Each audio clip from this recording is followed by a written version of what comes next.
Hello friends, welcome to our YouTube channel. This is voice of Keshav.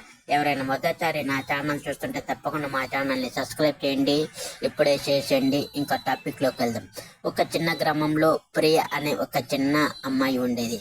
ఆ అమ్మాయికి ఎంతో చదువు మీద ఆసక్తి శ్రద్ధ ఉండేది. కానీ ఒక చిన్న విషయం గురించి ఆమె చాలా బాధపడేది.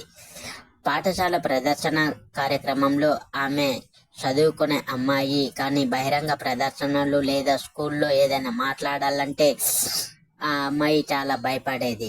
ఇంకా ఒకరోజు పాఠశాలలో వార్షికోత్సవం ఏర్పాట్లు జరుగుతున్నాయి.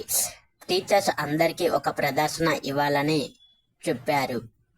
ఇంకా అందరికీ తమ ప్రదర్శన ఎలా చేయాలో నోటీసు ఇచ్చారు. ప్రియాకు పెద్ద ఆందోళన. నేను ఎలా ప్రదర్శన చేయాలి? ఆమె దిగులు పడుతూ ఆలోచిస్తోంది. ఒకరోజు ఆమె ఇంటికి వెళ్ళిన తర్వాత ఆమె అమ్మను చూసి, మా స్కూల్లో వార్షికోత్సవం ఉంది, నాకు ప్రదర్శన చేయడం చాలా కష్టంగా అనిపిస్తుంది, నేను ఏం చేయాలి అని అడిగింది.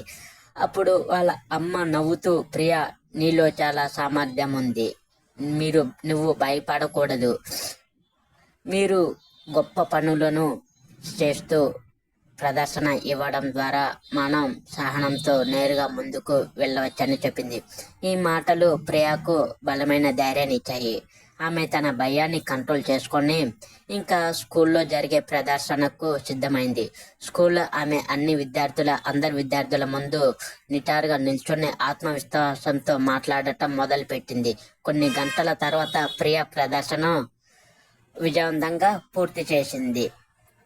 ఇంకా ఆ రోజు ప్రియాను టీచర్స్ అందరూ ప్రశంసించారు. ప్రియాని ధైర్యం, ఆత్మవిశ్వాసం చాలా ఆనంద పెట్టిందని స్కూల్లో అందరూ ప్రియాని మెచ్చుకున్నారని నేను ఈ వీడియో ద్వారా చెప్తాను. ఈ వీడియో నచ్చితే ఒక లైక్ చేయండి, షేర్ చేయండి. మా ఛానల్ను తప్పకుండా సబ్స్క్రైబ్ చేయండి. ఇప్పుడే సపోర్ట్ చేయండి. Thank you friends.